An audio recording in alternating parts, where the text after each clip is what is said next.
Welcome to my top 10 Assassin's Creed games. Now, just quickly before we start here, I'd just like to say a special shout out to Assassin's Creed Origins, which is coming out this year actually, coming out on the 27th of October. So I'd go and pre-order it now, buy it. It looks absolutely amazing, and yeah. I'm gonna get it, and there's gonna be gameplay on it for you guys. So have fun, and here's the top 10 Assassin's Creed games. Coming in at number 10 today is AC Rogue, and the only reason really why I put this at the bottom is because of the main character. Really, he was an assassin. He was the game came out of nowhere. It was sort of intertwined with sort of AC3, sort of in the middle of that area, and he really, didn't. And then he turned into a Templar and he killed Arno's father. And I just didn't really find it. Some of the gameplay was alright, some of the stuff was good. Some of you will disagree, but I put this at my last. But yeah, number 10, Assassin's Creed Rogue. Coming in at number 9 today is Assassin's Creed Liberations. Now, this one came out of nowhere. There was no sort of release date for this. There was no, what do you call it, there wasn't really any announcements about it or anything. It sort of just popped out of nowhere along with Black Flag. It came out only exclusively on the PS3. And yeah, really weird game.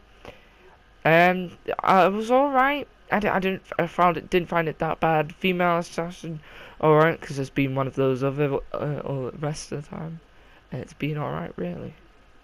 So yeah, Liberations, number 9. Coming in at number 8 today is Assassin's Creed Unity, the game that you can probably see on your screens now. That is because there's a massive, what I'd call it, I'd say it's a big gap between Unity and Liberations. Because Unity's, yes, is a good game. I like it.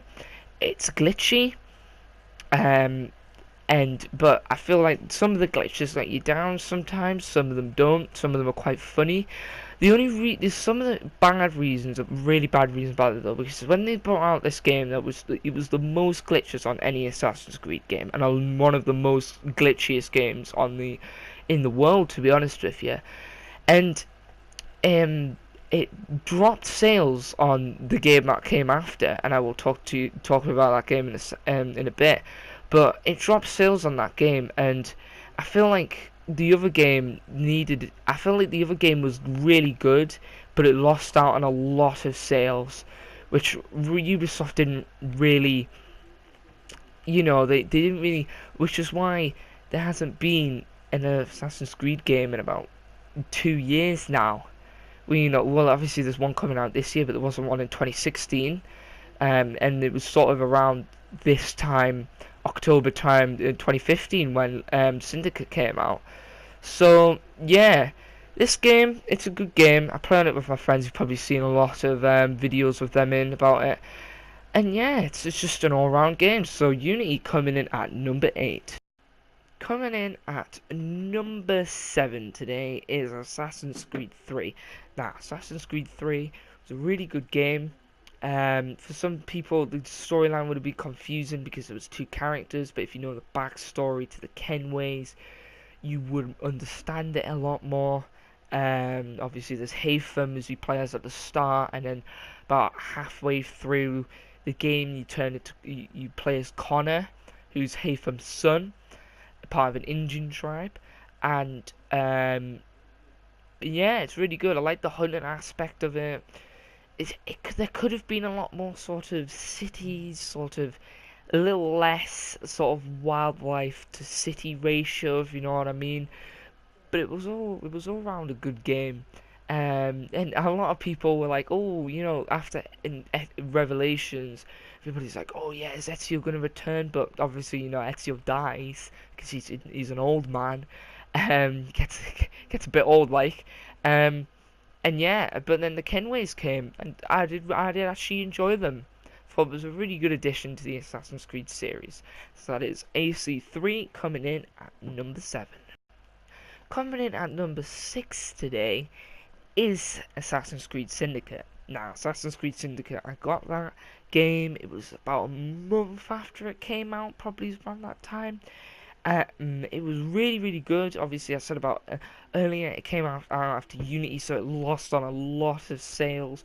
And I thought it was a good game, and it really shouldn't have lost out on sales because, I think more people deserve to play. The only downside, though, is probably why it lost out on a lot of sales as well, because there was no online in it, which I found disappointing in a way, but in the same time not, because it was a good game on its own. I like the grappling, how you could you grapple across to like other up buildings, across the other buildings. Thought it was really good, and yeah, I like how you could get you could get about 4 guards down on low health, and then you could do a massive finisher on them, and it was really good. The Canes were good, like the Evie and Jacob had. They were the two Fry twins. And the transition between missions, them two doing it, was really good. And the Jack the Ripper DLC, oh, it was really good. I love that. Bit weird though how he had eagle vision when he wasn't an assassin. He was a serial killer, but you know, unlucky there. You were soft a little bit of historical accuracy, but yeah, I thought it was really good, and also PlayStation got an exclusive missions with Winston Churchill from World War Two, World War One. Oh my God, no, people are gonna kill me for that now. But yes, exclusive missions, PS4, really good. Love the game. Fry Twins, amazing. So that was Assassin's Creed Syndicate coming in at number 6. And coming in at number 5 today is Assassin's Creed Black Flag. Now, I know a lot of my friends didn't really enjoy this game, but I really did. I thought it was a really good addition to the franchise. I thought there was Edward Kenway, he was the father and the grandfather of the two Kenways, and I thought he was just a really good character. Obviously, they got the historical accuracy a little. Well, they sort of used to bring up all the games in historical order, really.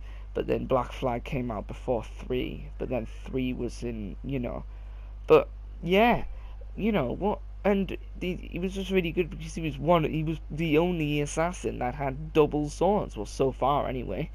What we're looking from Origins is he's gonna have a sword, a shield, and a bow and arrow. How sick does that sound? But yeah, Black Flag. I thought they were saying that there was too much. Some of my friends are saying there was too much pirates involved. There wasn't really much Assassin's Creed, and I thought the contrast between the two was really good. I think it was like the Helix cube, like, of Eden thingy.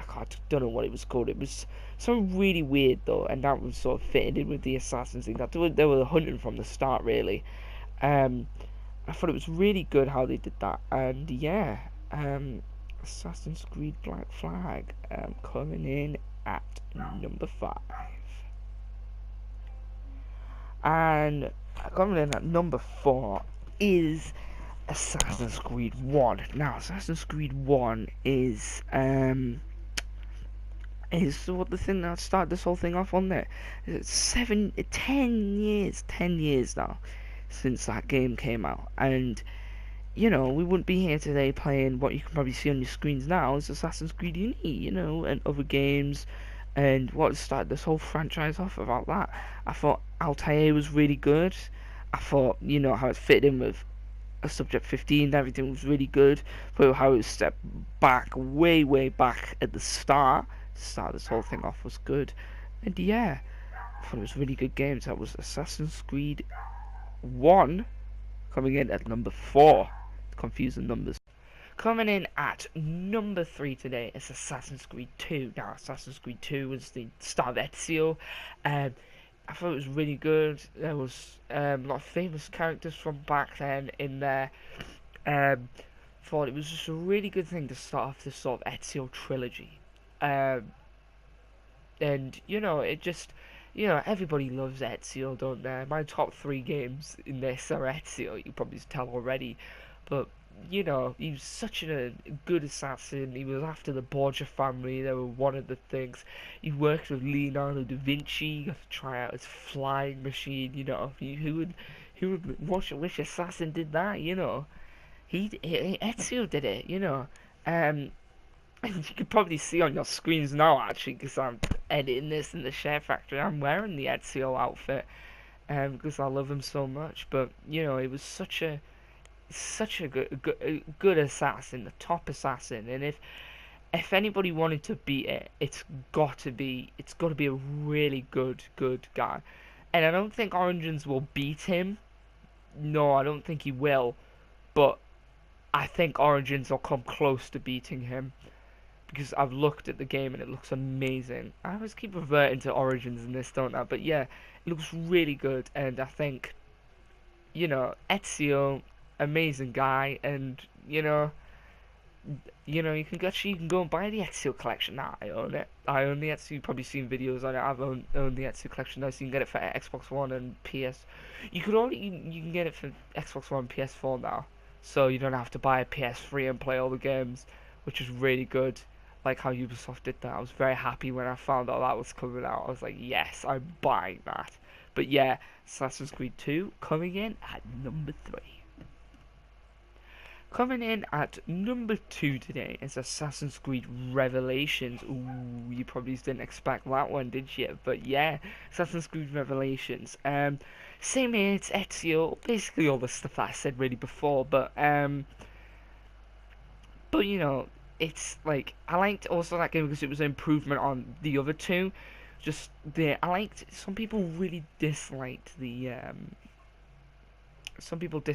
tower defense sort of things where you would get the Borgia towers and then you would have to defend them.